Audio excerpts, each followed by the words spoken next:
Hello, God bless you. I know I met you well. This is your beloved brother, Prophet Shinabi. This day, I want to encourage us on something very important scripturally, which we as Christian, as child of God, must take notice of. It is what I title Idolizing Fear. Look at what the Bible said in the book of Exodus chapter 14. I'll take my reading from verse 10. And when Pharaoh drew near, the children of Israel lifted up their eyes, and behold, the Egyptian marched after them. And they were so afraid, and the children of Israel cried out unto the Lord. And they said unto Moses, because there was no grave in Egypt, hast thou taken us away to die in the wilderness? Wherefore hast thou dealt thus with us, to carry us forth out of Egypt? Is not this the word that we did tell thee in Egypt, saying, let us alone, that we may serve the Egyptian? For it had been better for us to serve the Egyptian, that then we should die in the wilderness. And Moses said unto the people, fear ye not, stand still and see the salvation of the Lord, which he will show to you today. For the Egyptian which you have seen today, you shall see them. You shall see them again no more forever. The Lord shall fight for you, but ye shall hold your peace. Now, something I want us to take notice. When Moses said to them, fear ye not, stand still. That's one area. Verse 10 also told us, first of all, that when they lift up their eye, that they were so afraid. They were so afraid. Now, why am I talking about idolizing fear here? The problem of the Israelites was not because they feared. The problem you go through as a Christian is not because you feared. The question is, what kind of fear are you having? Because when we start going through the Hebrew language used for the afraid and fear, there is the word yar, which is Y-A-R-E. And yard also talk about fear that is being expressed to God as a reference, as one that you worship, as one that you reference. How come in this particular case, and that is not the only word used for fear in the Hebrew language? Why could it not be that the Hebrew language of fear that we're supposed to see should be moral?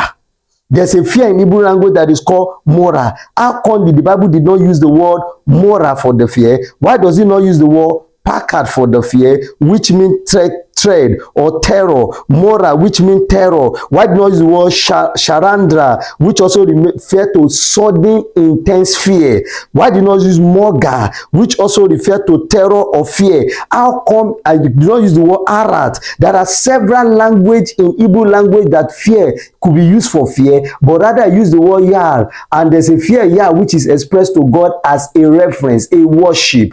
And also there's the word yira, which also refers to a reference to God. How come that the language used here is warrior, which means the fear that the children of Israel were expressing towards the Egyptians that were coming towards them was the fear of reference.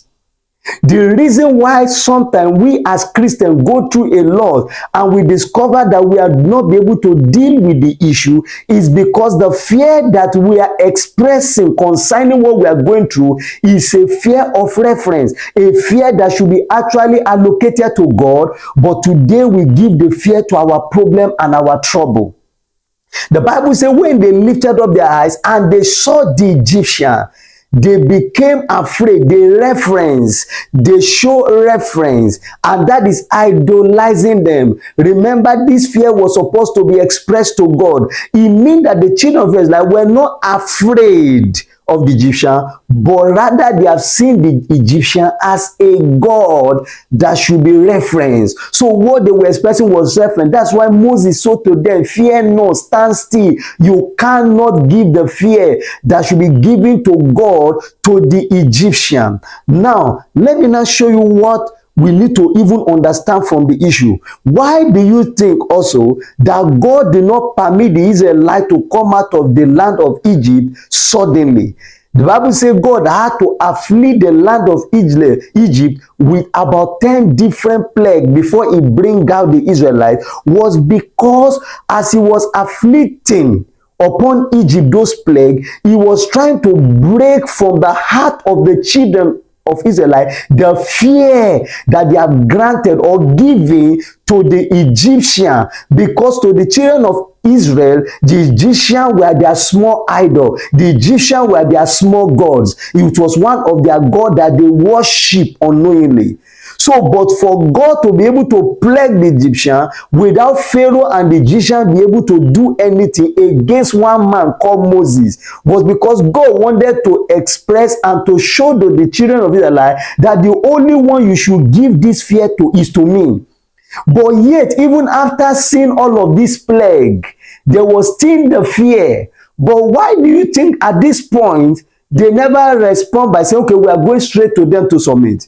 Even though they were afraid, but rather they just wait and they stand still, as Moses have said. Well, because they remember, oh, if you are afraid, after they say, look at how you have brought us here now. We told you we should stay in the land and die. Look at them now, they are coming after us. Okay, when they saw Moses, fear not, stand still. Why do you think they stand still? They remember, this was the man that was able to deal with our fear, our gods. So we should even use the word God, not fear. This was the man that was able to deal with our gods, and our gods could not fight him. So that's why they stand still. Now, until we begin to check what kind of fear we have concerning the problem we are going through, that problem may not go away suddenly. The reason why there are certain issues that every time they come, we fail at them, was because to those issues, we have granted a fear that should be allocated unto God. The Bible says we should fear only the Lord our God. The fear of the Lord is the beginning of wisdom. How come the same fear that should be expressed to God is the fear we are expressing to our issue? Now, that means, listen, it's not because it is wrong for Christians to fear. Because when a man see a situation that the thought is bigger than him, the first thing that will occur is fear. But if that fear is not a fear of reference, if it's a fear of terror like Parker, if it's a fear of terror like Maga or Mora, it will be easy that once the man might remember God, it will be easy for that fear to vanish away. The reason why you now discover that even after you have remembered God, you go to the place of prayer to pray and you still see the fear gripping your heart, is because that fear is a fear of reference. How is the fear of reference built? We need to now check the scripture. How was it built? How it is built is, look at what the Bible says. The Bible says there is no temptation that has ever taken you except such that is common to man, in 1 Corinthians chapter 10 verse 13. Why did he say that? Except such that is common to man. What the devil do is, what he does is to make sure that he continuously bring problem or issue, attack that looks similarly. And every time the attack goes, he makes sure the attack will leave before you even find solution, as though the problem gave you a break and return again. And he will want you to be in your mind that every time the attack goes, it's like it gives you a break, not because you conquered the attack. So that when you show up again, you know he has show up like collecting a deal. So he go as though he's giving you a break. And what is he doing? He's building a stronghold of fear in your heart. So at the end of the day, you will become an idol worship, because God will not want you to give reference or fear that belongs to him to the issue you are going through. So the devil will continuously bring attack that looks similar, such as common to man, in order to be able to get hold of your heart and build a strong goal that will make that attack become like a god. So that for every time the attacks show up, at that moment you become an idol worshiper.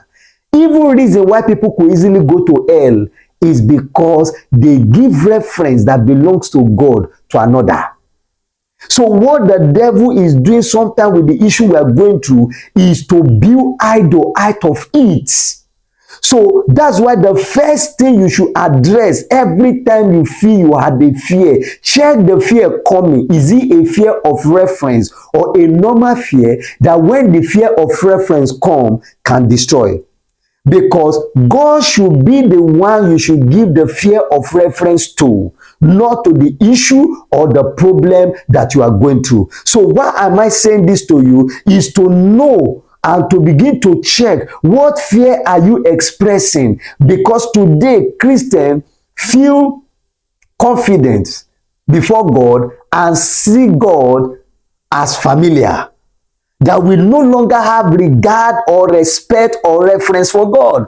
But when our trouble show up, we are afraid, we are shaken, we are threatened by the situation. But when we are in the presence of God, no more reference. That's what the devil has been taking advantage of. That is why you see why a Christian can suffer a problem for a very long time. You now discover that the Christian now find out that the day you now decide to sit down and say, what is this problem? And begin to pray, fast, study the word, pray, fast, become afraid, and the fear now begin to push him towards God. The more, suddenly he discover, he build a reference of fear for God, and that problem goes away. Why not just live in that reference of fear for God, so that every time the devil show up, the only fear that will be available is moral. The only fear that will be available is just a fear of being frightened, not a fear of reference. I pray that this message will be able to encourage you to know that you must go back to God in reference. You must begin to reference God. You must begin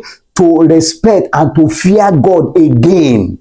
The fear of reverence. We must be able to come to the presence of God with fear and trembling in reference of Him. May the Lord bless you. May the Lord strengthen you. I'll see you next time. God bless you.